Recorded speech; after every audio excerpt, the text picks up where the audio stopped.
Okay. Hai, Assalamualaikum. Hari ini kita akan masuk subtopik menyelesaikan masalah yang melibatkan translasi. Okey, baik.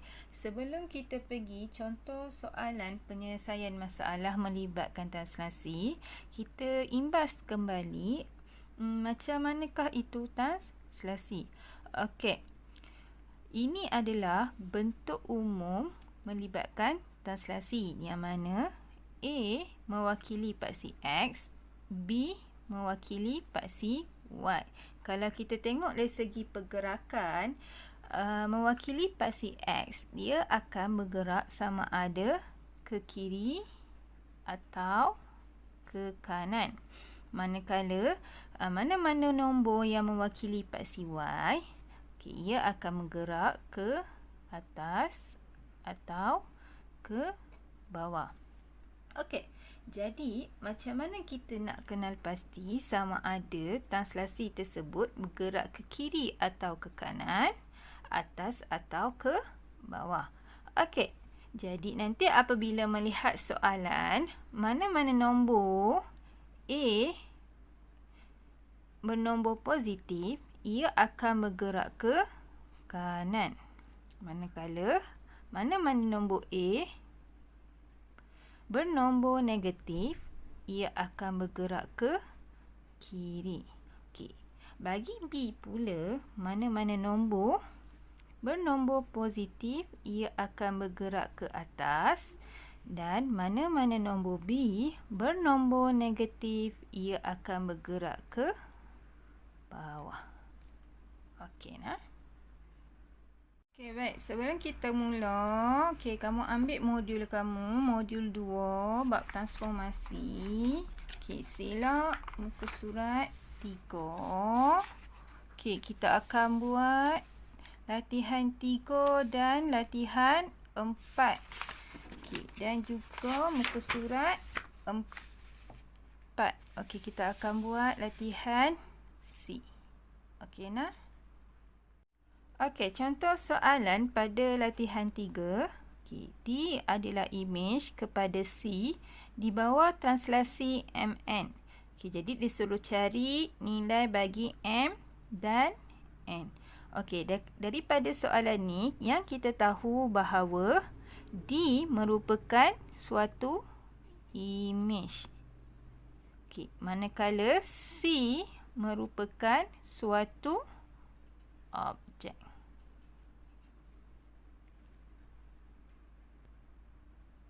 Okey, baik. Kita tengok soalan A.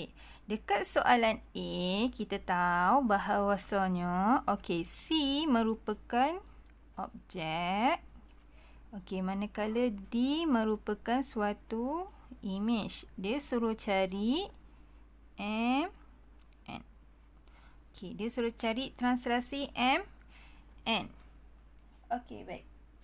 Cuba kita tengok.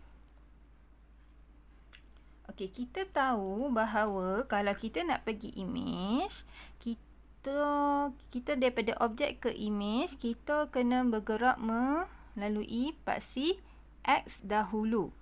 Okey, baik. Untuk pergi ke D, kita tengok untuk ke paksi dan melalui paksi X. Okey, dekat mana yang akan menemui D? Sebelah kiri ataupun sebelah kanan? Okey, yuk. Kita nak pergi ke imej D, kita akan bergerak ke kiri. Jadi, bergerak ke kiri, bila kita imbas kembali, apabila bergerak ke kiri melalui paksi X, ia merupakan negatif. Jadi, kita bergerak ke kiri. 1, 2, 3. Okey.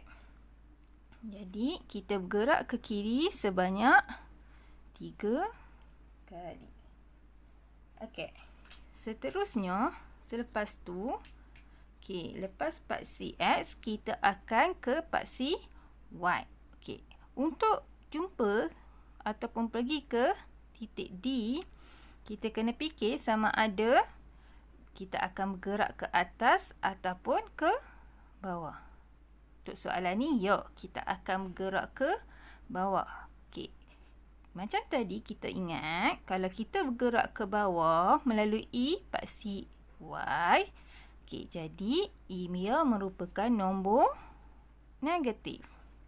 Jadi kita akan bergerak ke bawah sebanyak 1 kali, 2 kali, 3 kali, 4 kali, 5 kali. Okey, jadi apakah nombor ataupun nilai bagi M? Okay, nilai bagi M adalah negatif 3. Okay, nilai bagi N adalah negatif 5. Okay, macam tu cara jawabnya. Okey, baik. Seterusnya soalan C. Okey, macam kita tahu tadi, okey, C merupakan suatu objek. Manakala D merupakan suatu image.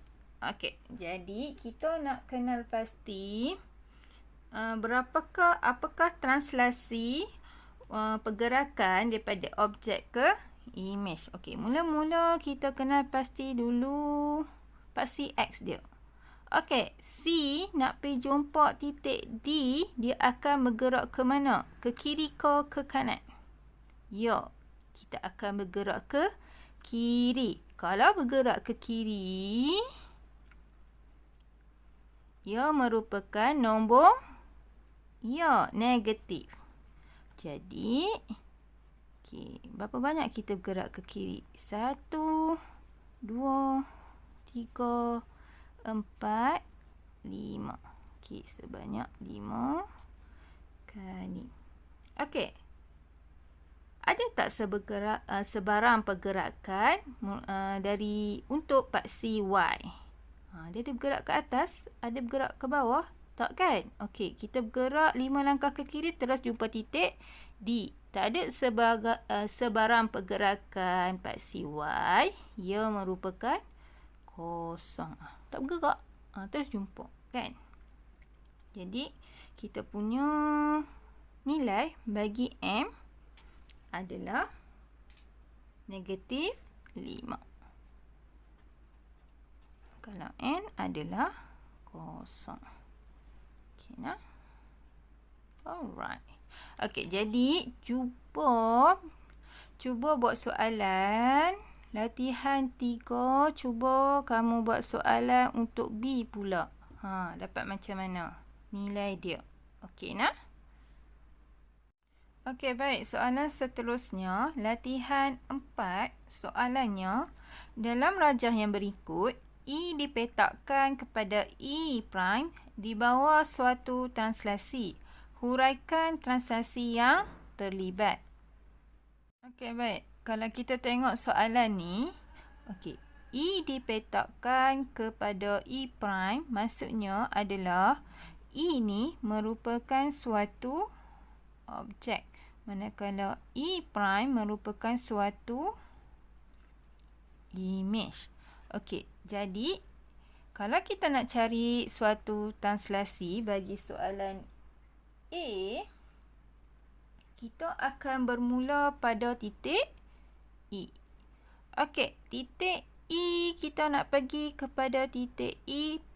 Jadi, kita kena fikir untuk paksi X, kita nak bergerak ke kiri ke atau ke kanan.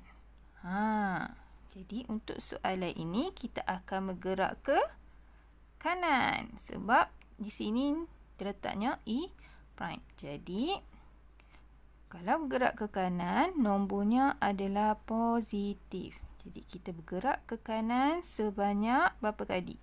Okey, 1, 2, 3, 4, 5.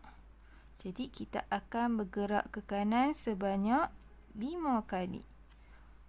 Okey, baik. Lepas tu, untuk paksi Y pula. Okey.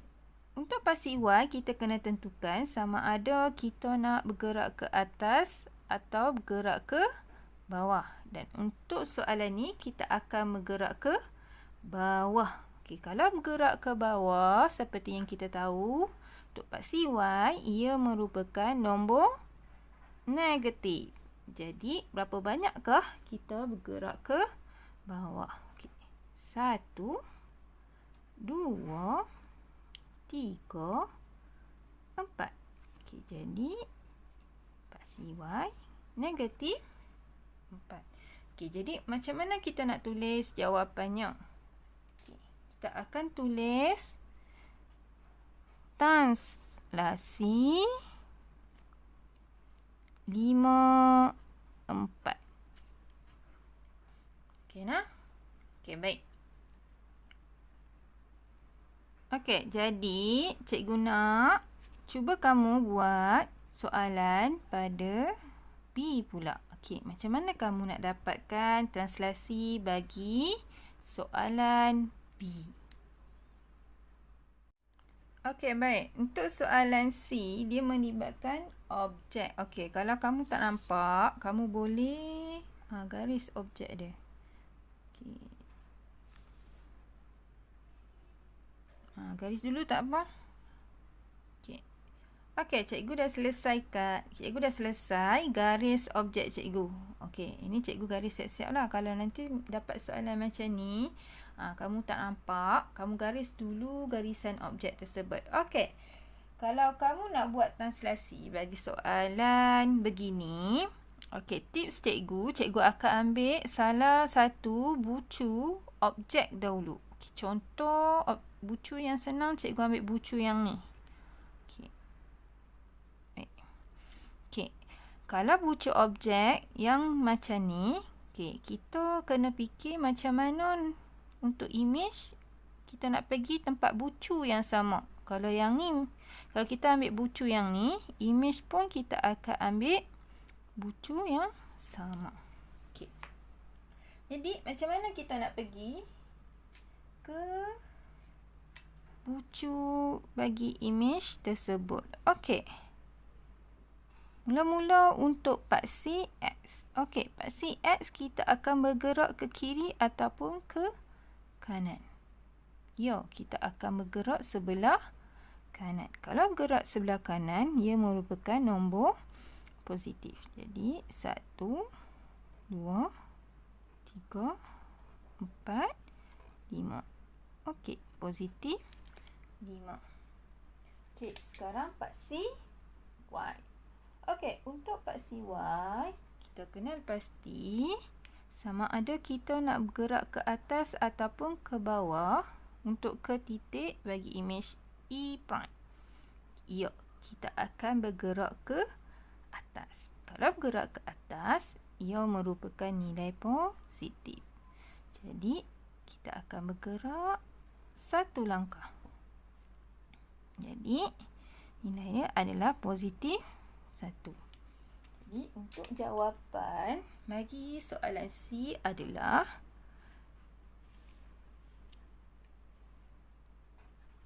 translasi 5, 1. Okey. Jadi, okey. Cuba kamu jawab soalan D dulu. Okey, faham tak? Cara dia sama saja macam soalan C. Okey nah. Okey, itu saja untuk hari ini. Terima kasih.